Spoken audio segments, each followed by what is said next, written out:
Welcome to the Tom Woods Show, episode 407. Marxism is our topic today. We're going to talk about some of the foundational issues of Marxism, and then maybe in future episodes we'll revisit this topic and get into it more deeply. But I want to begin with the basics, and then we can proceed from there. And joining us today to talk about this is David Gordon. David Gordon holds a Ph.D. in intellectual history from UCLA. He's a senior fellow of the Mises Institute, and he is the author of numerous books, including Resurrecting Marx, The Analytical Marxists on Freedom, Exploitation, and Justice, and The Essential Rothbard. Also, of all the people I know, I would say David comes closest to being somebody I would say knows absolutely everything. I have never met, known, encountered, talked to, heard of, I don't know what else to say, somebody who knows as much as David. It's astonishing. So I figure I can have him on to talk about anything, but he did write a book on at least the analytical Marxists, so I thought, well, let's talk about Marxism. So, David Gordon, welcome to the show. Oh, thanks, Tom. It's nice to be on. I wanted to talk about Marxism just because it's been on my mind lately, as I just finished doing some videos for the Ron Paul curriculum on the Russian Revolution. And, of course, that's Marxism-Leninism, which we'll get to later as well. But I also spent a week on Marxism, actually. I spent a full week in the Western Civilization course there on Marxism. So I want to hear a critique of Marxism. I mean, I know that these days it seems like there's not much need to do that, but on the other hand, as we've seen with Keynesianism, if an error is not consistently and systematically stamped out, problems always seem to arise down the road. So I wonder if we could start, even though it's a very involved topic, with an overview from you of the basic historical claims Marx is making. And when I say historical claims, I mean his claims about his theory of history, where history is headed, and what is the mechanism that is pushing history in that direction. Yes, well, Marx had a very definite view of the trend of history. It was basically a progressive trend. Throughout history, he thought there's been a constant development in what he called the forces of production, which is basically the technology available. Say we start off, say, in the Stone Age, and we have the Bronze Age, the Iron Age, and we get down when he was writing. They're having the telegraph. We have steel production. So technology is constantly developing, and he thought that's basically an autonomous force. It just seems to be going on automatically. It's just developing, and people have it. As history progresses, they have various social systems, and particularly how they develop these forces of production economically. What is the economic and social system that exists in particular time? That also changes, and he thought that these relations of production, as he called them, corresponded to the stage at which the forces of production were at the time. So the forces keep growing, and then the relations of production keep changing as the forces develop. And what determines how they change is what will best develop the forces of production. So he thought in the ancient world, when we talk about the Greeks and the Romans, slavery was the best way to develop the forces of production. And then in the Middle Ages, feudalism was the best. And then in the time he was writing, he thought capitalism was the best way to develop the forces of production. He spoke in some of his writings, say in the Communist Manifesto that he wrote in 1848 with his friend Friedrich Engels. He spoke about capitalism's productive capacities in very glowing terms.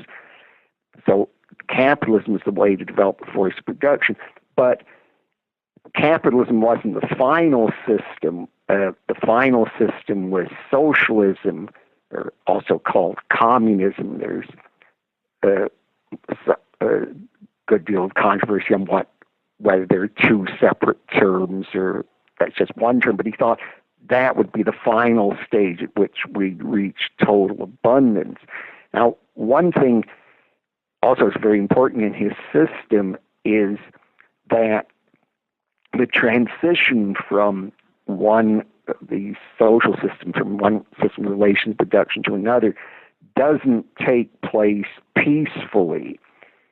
Marx thought that in all the relations production, the stages before socialism, the relation production were characterized by conflict. There'd be basically a working group and then others who would be running things and the exploiting group. So say in the ancient world, we have the slave owners against the slaves. In capitalism, we'd have the capitalists against the proletariat. So there'd be these class struggles. And when a system had the force reduction developed to such a point that the relation reduction were no longer the best way to advance the force of reduction, the class conflict would get worse and worse, and there'd be an overthrow of that system. It would be replaced by the next system. So he thought, say, in the time he was writing,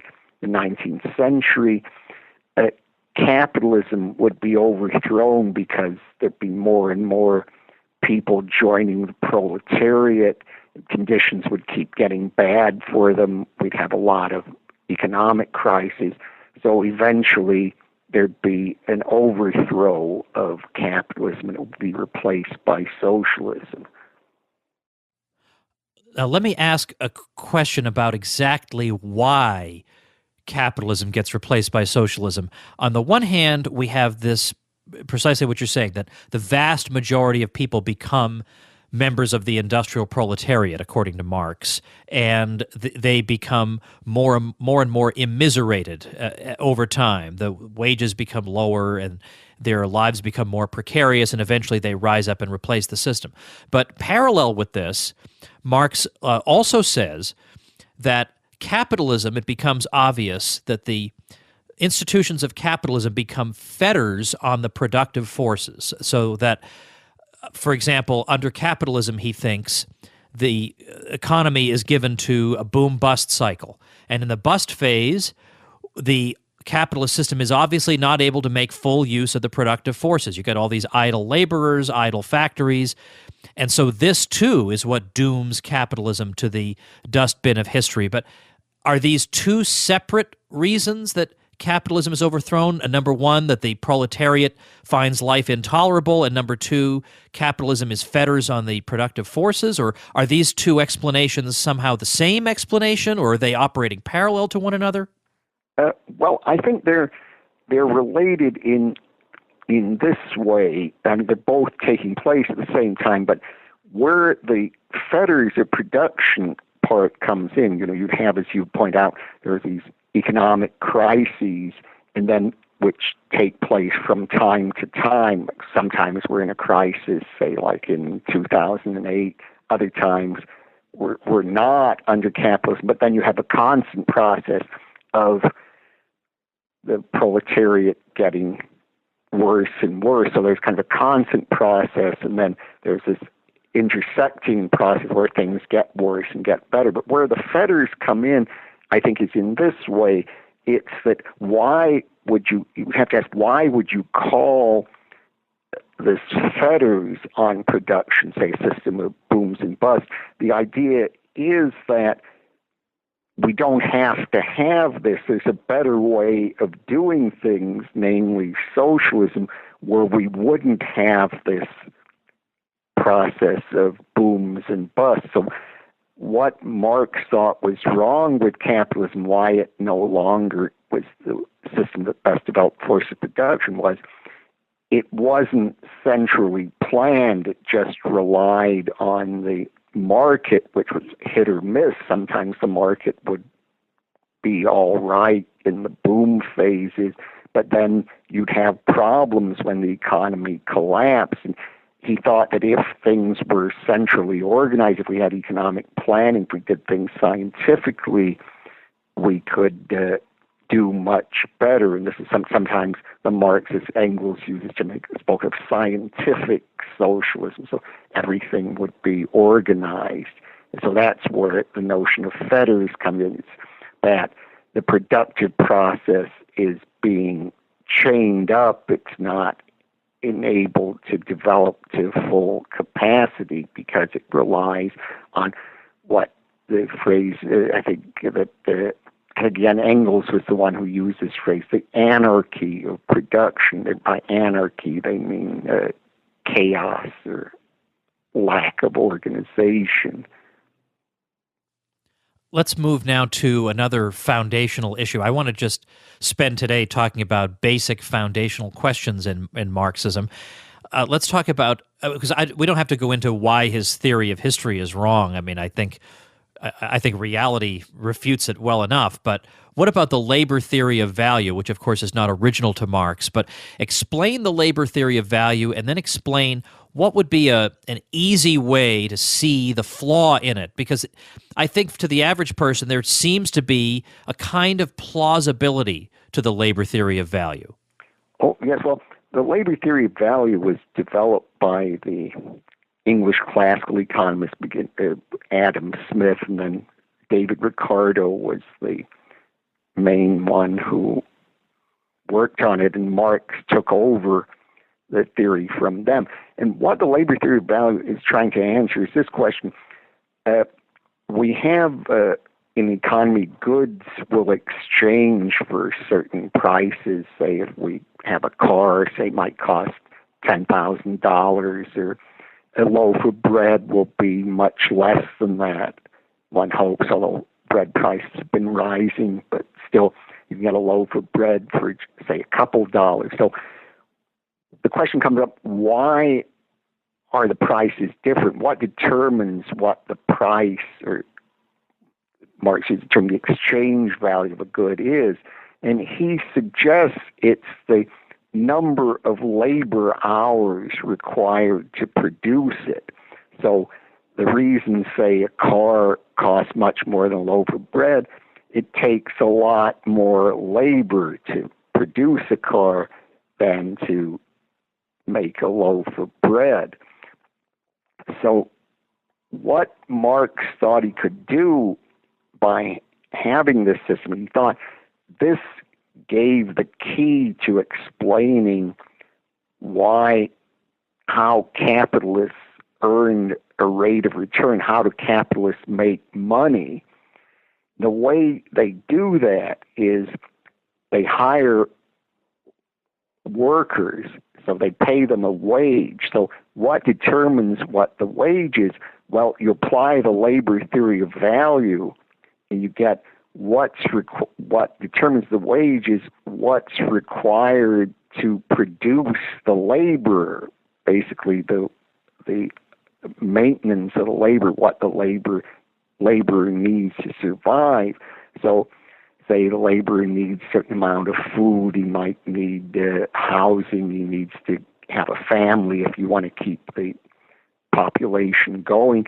So you get a certain amount of goods, and you get what is the number of hours required to produce that. So say the laborer, say, is working for 12 hours. In Marx's time, people tended to work much longer than they do in most jobs today. So say it takes the laborer 8 hours to produce all the goods that would, in the labor time of 8 hours, that's sufficient to give him all the goods that he needs for his own survival. So, but he's agreed to work 12 hours. So the 4 other hours of labor are the capitalist profit, and Marx called this exploitation.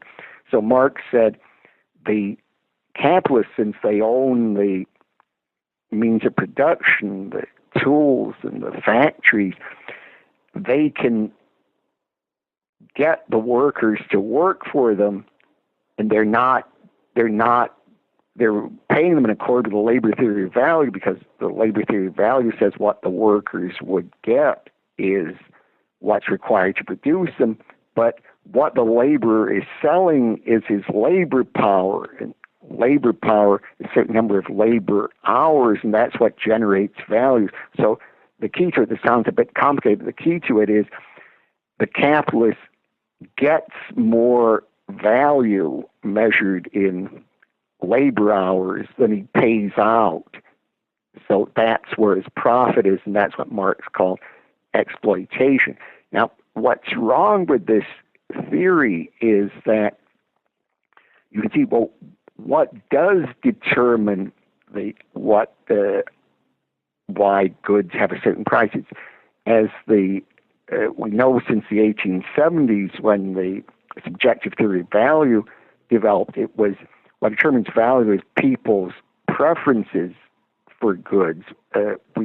Labor is of value only if it's on goods people want, and what determines how much value particular hours of labor have is what the value is of the goods that it's being used to produce. So Marx really has the process the wrong way round. It's people's subjective values determine how valuable labor is, rather than labor determining what the exchange value is. Now, Marx himself was aware, and he certainly didn't deny, that a good has to be valued by people. People have to want the good for it to have exchange value. We could just have a case like people just produce mud pies. Say they spend a lot of time on producing these mud pies, but they wouldn't have any value because people don't want them. Marx wouldn't deny that, but Marx thought once you do have a good that people want, the people's subjective preferences don't determine what the exchange rate is, and that's just what the subjective theory of value, best developed by the Austrian economists Menger, Baumgartner, and Mises, shows that you can determine what prices are just based on subjective value. And in fact, when Marx tried to apply the theory, he had to bring in subjective value. He had to bring in prices, I should say, to explain prices. He had to reduce certain kinds of labor to less valuable labor. Suppose you say, well, an hour of a surgeon's time is, say, worth much more than an hour of a bricklayer's time. So he would take the prices that, let's say, the surgeon got for his hour versus what the bricklayer got, and then just convert one into the other. But there he's reasoning in a circular way, because he's using prices to explain the different kinds of labor, and then saying it's the labor that explains the prices. So it's really circular reasoning. Let me jump in on this. Also, my understanding is that the big problem he ran into was as follows: that in his view, you have exploitation in the wage relation because of the phenomenon you just described, and that's the source of the capitalist profit, is that the capitalist pays out the worker less than the worker himself is providing, and that's where the capitalist can earn a profit. But that would seem to imply that industries that are labor-intensive should be more profitable because there are more workers to exploit and squeeze profits from, whereas more capital-intensive industries, you've already squeezed the profit out of the people who made those machines. There's nothing else to squeeze out of that. Those should be less profitable, but number one, there's no evidence of this empirically, and number two, there's a tendency on the market for an equalization of profits, as even Marx realized. So he was in a complete pretzel at that point to try to explain and account for this, and he never really successfully did in a non-convoluted way. Oh, yes, Tom, this is exactly on point. This is the problem you mentioned is the basic point that the great Austrian economist Eugen von Böhm-Bawerk used to criticize Marx. He wrote the book Karl Marx and the Close of His System, meaning the end of his system, and he also wrote about Marx in his first volume of his Capital and Interest, which is on the history of various interest theories. And Marx, his main work, Das Kapital, only the first volume was published in his lifetime, 1867. And volumes 2 and 3 came out after his death, edited by Engels. So Marx was perfectly aware of the problem you mentioned, and he was supposed to be working. He didn't present his solution till the third volume, his alleged solution. In fact, there were contests for various writers before the third volume came out to see if they could guess what Marx's solution would be. So basically what Marx said was, it's true that there's a tendency for all businesses, whether capital-intensive or labor-intensive, they're in the same rate of return, because if you have a more profitable industry, investors will go into that one. If it's less profitable, leave until things are equalized. But basically, he had these equations that if you add up all the labor values, it'll turn out that if you sort of add everything up, it'll turn out the rate of return corresponds to labor values. Even though it doesn't work out for each individual firm, you'll still get kind of a total rate of profit based on adding up all the industries. Will come out with the correct value. Now, as it turned out, the equations didn't actually work exactly right, but the key point again here is not the technical details, but even if Marx were right, if you somehow added up these equations and came up with something that corresponded to labor value, you wouldn't have any reason to think he explained what profit was. It would just be some kind of thing he just kind of cooked up to try to show his theory is correct. But why would the fact that you've added up all these industries and come up with the figures in a certain way show that exploitation of labor was really the source of profit? Unless you could do it on an individual basis for each firm, you wouldn't really have explained anything. You would just be kind of coming up with some kind of interesting mathematical identity. And as I say, it doesn't really work. The equations don't work in the first place. And even if they did, they wouldn't really be explaining the phenomenon. I just remember, David, I forgot to ask you the key follow-up question earlier on, even on episode number 407. The host is fallible. When we were talking about the allegedly imminent or let's say inevitable arrival of socialism/communism, I wanted to ask you about the Leninist variant on this, according to which it's maybe not inevitable that the workers, if left to their own devices, are going to do something bourgeois like join a labor union instead of rising up to overthrow the whole system. So they need to be agitated and propagandized by a special elite vanguard of the proletariat who will educate them so that they play their appointed role in history.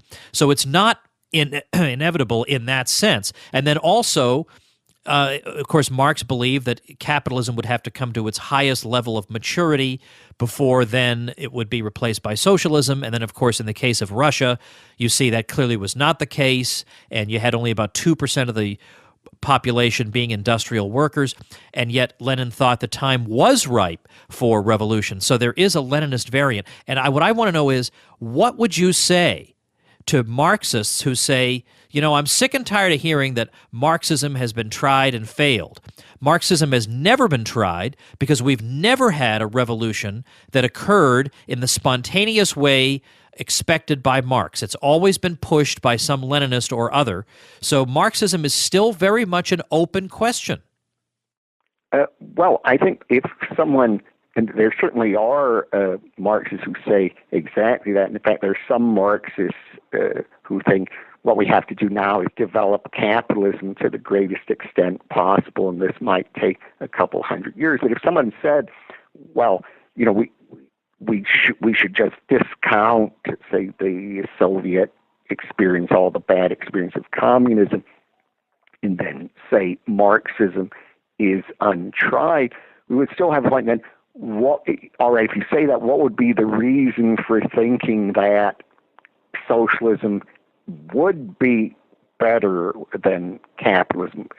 Marx really didn't go into details. He just said it would be more scientific system. But we've known, at least since 1920, when Ludwig Mises wrote his famous essay on economic calculation under socialism, before he developed in his book Socialism. In fact, a completely socialist economy couldn't work at all because there'd be no way of economic calculation.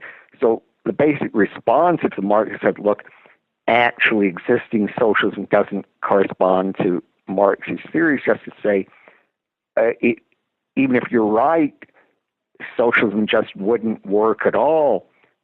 Capitalism is really the only alternative in which you can have economic calculation. So there really isn't a choice between capitalism and socialism if you're at all concerned with people's well-being and prosperity.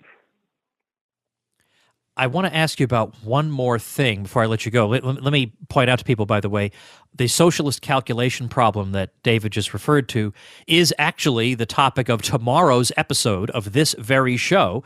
Matt Mahai, who is the author of a very interesting journal article on the subject, is going to join us from Poland, home of Oscar Longa, Boo Hiss, who tried to reply to Mises' article unsuccessfully.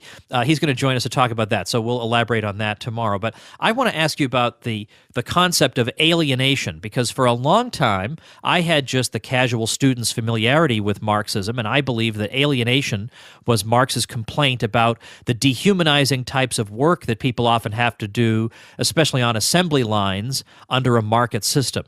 And what Rothbard says in his book Classical Economics is that Marx's critique was much, much more sweeping than that. It wasn't that if only we could find more rewarding things for people to do, that would solve the problem. His point was that the very existence of the division of labor was the source of alienation, because within the division of labor, under a market system, you have to insert yourself into that division of labor in the place where you can provide the most value to the consumer. And you wind up doing things not because you want to do them, but you're doing things for the market, which he views as this impersonal entity. You're doing things for the market, not because you spontaneously, emerging from your own deepest desires, want to do them. And that's what alienation is. And that under socialism, you won't have to produce for the market. Socialism will be so productive that you can just do what you want. You can do one thing in the morning, another thing in the afternoon, another thing at night. So in other words, there are two common understandings of the idea of alienation. One is this more modest claim about people have to do repetitive tasks, and that's alienating. But Rothbard is saying, no.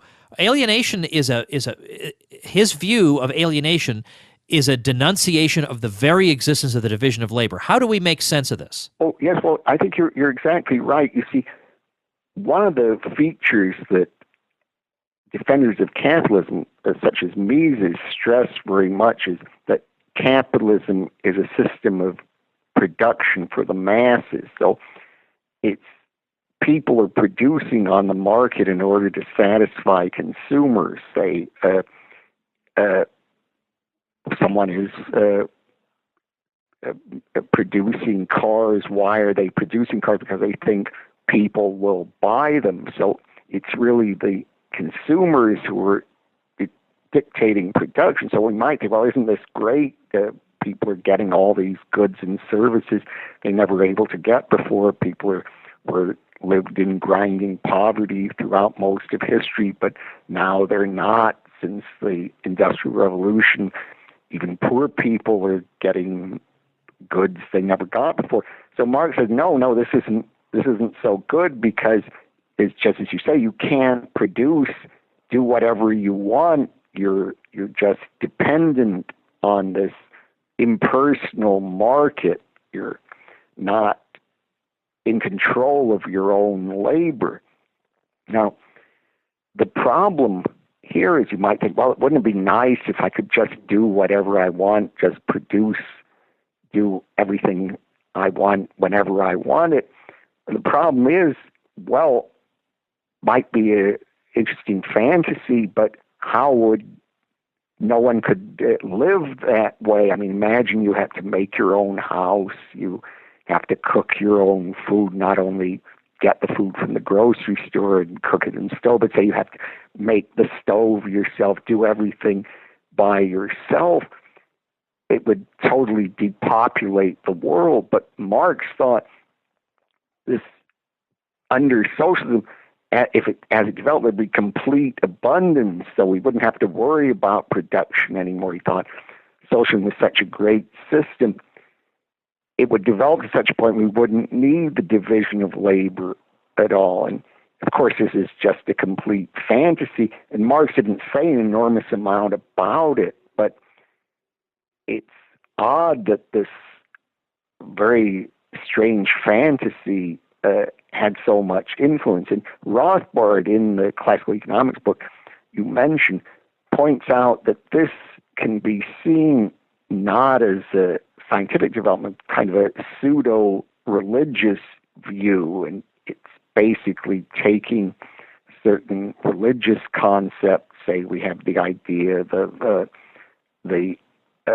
end times, when God will redeem the world, and just taking these out of their proper religious context and trying to make sense of them in a secular way where they don't really make sense. It's just postulating some kind of arbitrary outcome where everything turns out for the best, but there's no reason to think we could ever have total abundance. In fact, the notion is really self-contradictory when you think about it, but unfortunately Marx and his followers really didn't think about it all that much. Well, we'll leave it there for today. There are so many other topics we can raise, and perhaps we'll do that at some point in the future. But for now, I'll say thank you, David Gordon, for your insight and for your time. Thanks, Tom. Remember, everybody, the show notes page for today is tomwoods.com/407. There I will link to the Rothbard book that we mentioned. I'll also link to a book by David Conway if you are looking for a one-volume, easy-to-read, relatively easy-to-read book that evaluates Marxism and is highly critical, then I very much recommend this book by David Conway, A Farewell to Marx. That'll be linked at tomwoods.com/407. And remember, I release a new episode every weekday, so you're missing out if you don't subscribe on iTunes or Stitcher and get those episodes, every single one of them, delivered to you for free. You can do that over at tomwoods.com. See you tomorrow, everybody. The Tom Woods Show.